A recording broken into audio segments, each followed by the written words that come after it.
They say actions speak louder than words, but your sleeping position might speak even louder, unless, of course, that's just your snoring.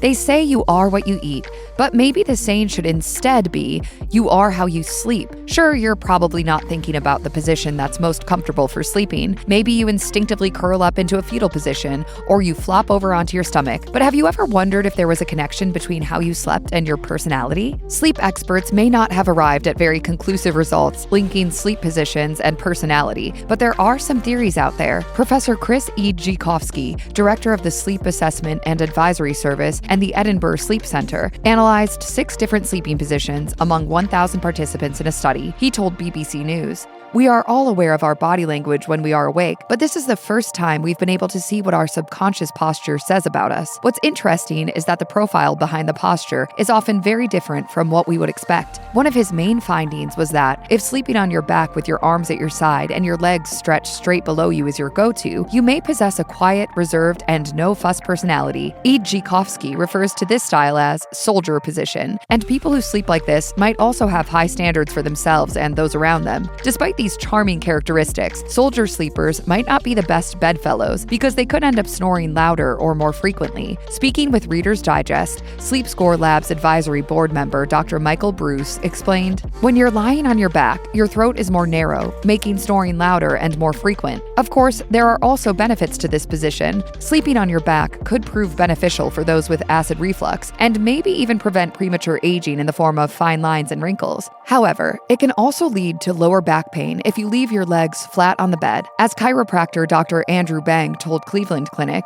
if your legs are flat, it can cause your lower back to arch too much. That's especially true if you have tight hamstrings, the muscles at the back of your thigh, which is pretty common given how many hours a day most of us spend sitting. So if you're a strict soldier sleeper, you may want to think about slipping a pillow under your knees and giving your legs a little lift. Also, place your head pillow at a neutral height to avoid spraining your neck. Of course, soldier position isn't the only way to sleep on your back. Those who sleep face up but don't keep their arms and legs straight rest in starfish position. I have to say, Starfish, that I'm honored. Starfishers sleep with their hands up and away from them, usually placed around the pillow and their legs spread apart. Again, just like with the soldier position, being on your back is beneficial when it comes to acid reflux and preventing wrinkles, but it can be problematic for those who snore or people who have sleep apnea. And while stretching your limbs out might be annoying for anyone sharing your bed, E. Gikowski claims that starfish back sleepers are great listeners who offer help when people need it. Plus, you won't have to worry about them stealing your thunder because they don't enjoy being the center of attention.